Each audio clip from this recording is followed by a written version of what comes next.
give up. They are what make us Australians free and proud. What shame it brings to the USA, once regarded as the cradle of democracy for the world, and now the tyrant state Guantanamo Bay, Abu Ghraib jail, the massive prison population sustained by corporate jail in the US. These are not paths we want to follow the USA down. So we say, in the lies, in the wars, in the US alliance, we've had enough. It has gone toxic.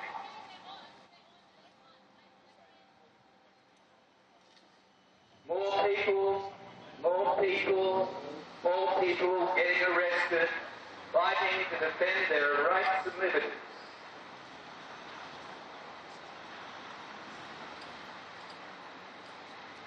Police arresting Sarah, very rough with her as she came out the door with Brandon, and they're reading her rights, and they're going to chuck her in the back of his van. Naturally enough, she's not overly happy about that.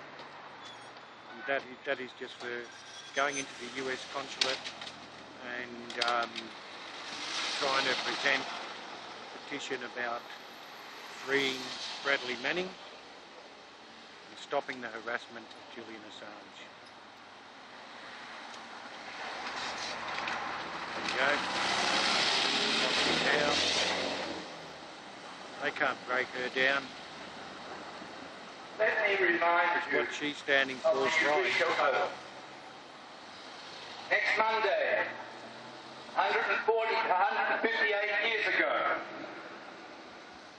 the Victorian government, redcoat regiments, British redcoat regiments, backing up Victoria Police troopers.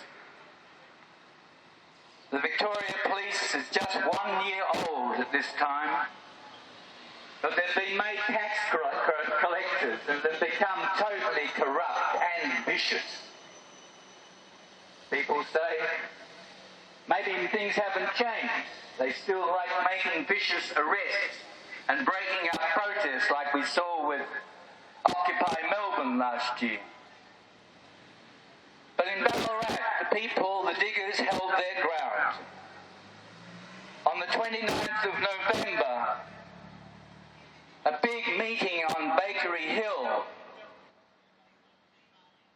and they raised the Eureka flag, the Southern Cross, on a 60-foot flagpole. That's pretty big. That's, 20 metres high. I don't know if you've ever rigged a flagpole, but that's a challenge. And the flag itself was a challenge to make. 4.5 metres by 3 metres. It was a big flag. And why was it a big flag on a tall flagpole? Because the diggers wanted to be noticed. They weren't hiding. They weren't afraid. And they swore an oath the next day on the Eureka field, 500 of them on the Eureka digging. Big circle with Peter Lawler at the centre, leading the oath. And the oath went like this. We swear by the Southern Cross that we will stand truly together and fight to defend our rights and liberties. Listen to those words of the ancestors.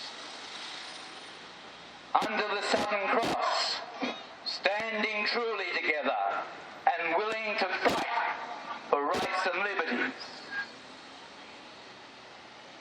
What big changes have flown from that? And how the tradition lives on through generation and generation, where people will stand by each other in Australia and fight for their rights and liberties. Jailing ideas does not work.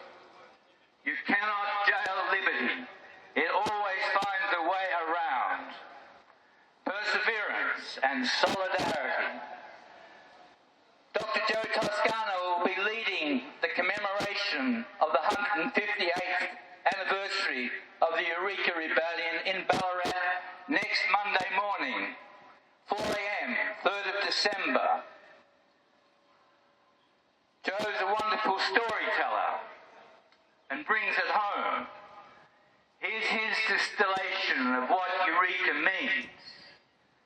He says, you can read the success and understand the success of the Eureka Rebellion and how it was, although a battle lost, a war won if there was a war for liberty. What worked? Well, Joe says, first of all, direct action, like we're experiencing here today, where people go and do stuff. No more writing letters. You go and speak truth to power. You occupy public place. Speak up and speak out. Direct action works. Second, direct democracy. That when it comes to making decisions, it's a no masters, no slaves situation. Everyone is part of the decision-making, directly involved. Direct democracy works. It builds solidarity. And that's the third one. Solidarity. Standing truly together. That too creates big change. Where people stand truly together. They speak the truth together with each other. And they occupy public place. They be seen together. They become visible. This is solidarity. And what is the feeling of solidarity? How does one experience this in the body, somatically speaking? I tell you what it feels like, folks. I've been doing a lot of it lately.